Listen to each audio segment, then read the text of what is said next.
ഹമാസിന്റെ പുതിയ തലവനെ തീർക്കാനായി ഇസ്രയേലിന്റെ ഓപ്പറേഷൻ ഖാൻ യൂനിസ്. ആക്രമണത്തിൽ നിരവധി പേർ കൊല്ലപ്പെട്ടു. ഹമാസിന്റെ പുതിയ തലവനായ മുഹമ്മദ് സിൻവർ കൊല്ലപ്പെട്ടോ എന്ന കാര്യം ഇസ്രയേൽ ഇനിയും സ്ഥിരീകരിച്ചിട്ടില്ല. ഇയാളെ ലക്ഷ്യമിട്ട് ഗാസയിലെ ഒരു ആശുപത്രിക്ക് നേരെയാണ് ഇസ്രയേൽ ആക്രമണം നടത്തിയത്. ഹമാസ് തലവനായിരുന്ന യാഹ്യ സിൻവറിന്റെ ഗാസയിലെ കശാപ്പുകാരൻ എന്നാണ് വിളിച്ചിരുന്നത് പോലെ മുഹമ്മദ് സിൻവർ ഖാൻ യൂനിസിലെ കശാപ്പുകാരൻ എന്നാണ് അറിയപ്പെടുന്നത്. ഇയാളെ പിടികൂടിയിട്ടുണ്ടോ അതോ കൊല്ലപ്പെട്ടോ എന്നീ കാര്യങ്ങൾ ഉടൻ തന്നെ അറിയിക്കുമെന്നാണ് ഇസ്രയേൽ സൈനിക വൃത്തങ്ങൾ അറിയിക്കുന്നത്.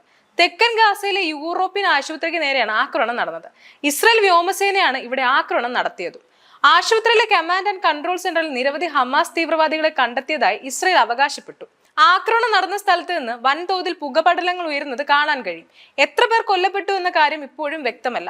കഴിഞ്ഞ വർഷം ഒക്ടോബറിൽ ഇസ്രയേൽ ആക്രമണം നടത്തിയത് സഹോദരങ്ങളായ യാഹ്യ സിൻവർ കൊല്ലപ്പെട്ടതിന് ശേഷമാണ് മുഹമ്മദ് സിൻവർ ഹമാസിന്റെ തലവനായി മാറുന്നത്.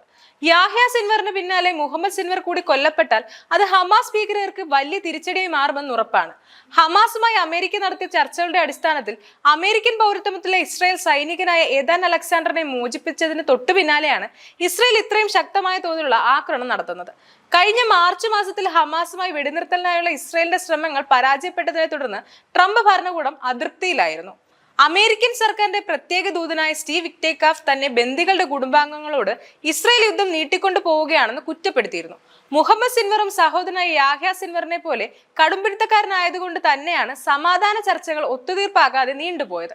മുഹമ്മദ് സിൻവർ കഴിഞ്ഞ ദിവസത്തെ ആക്രമണത്തിൽ കൊല്ലപ്പെട്ടിട്ടുണ്ട് എങ്കിൽ സമാധാന ചർച്ചകൾ സുഗമമായി മുന്നോട്ട് പോകുമെന്നാണ് നിരീക്ഷകർ വിലയിരുത്തുന്നത്. മുഹമ്മദ് സിൻവർ ലൈംഗിക വൈദ്യകാരൻ കൂടിയാണ് എന്നാണ് പറയപ്പെടുന്നത്. ആളുകളോട് ഏറ്റവും ക്രൂരമായ രീതിയിൽ പെരുമാറുന്നതാണ് ഇയാളുടെ സ്വഭാവം. മുഹമ്മദ് സിൻവർ കൊല്ലപ്പെട്ടാൽ പിൻഗാമിയാകാൻ സാധ്യതയുള്ളത് വടക്കൻ ഗാസയിലെ ഹമാസിന്റെ സൈനിക വിഭാഗത്തിന്റെ കമാൻഡറായ അസദൽ ദിൽ ഹദാദ് ആയിരിക്കുമെന്നാണ് സൂചന. 2023 ഒക്ടോബർ 7 ഇസ്രയേലിലേക്ക് ഹമാസ് തീവ്രവാദികൾ നടത്തിയ ആക്രമണത്തിന്റെ മുഖ്യ സൂത്രധാരന്മാർ സിൻവർ സഹോദരന്മാരായിരുന്നു. യുദ്ധം അവസാനിപ്പിക്കാനുള്ള ചർച്ചകൾ ഖത്തറിൽ പുരോഗമിക്കുകയാണ്. കൂടാതെ American president Donald Trump Gulf സന്ദർശനവും തുടരുന്ന വേളയിലാണ് ഇസ്രയേൽ ഇത്രയും ശക്തമായ ആക്രമണം നടത്തുന്നത്. International desk IBN Malayalam.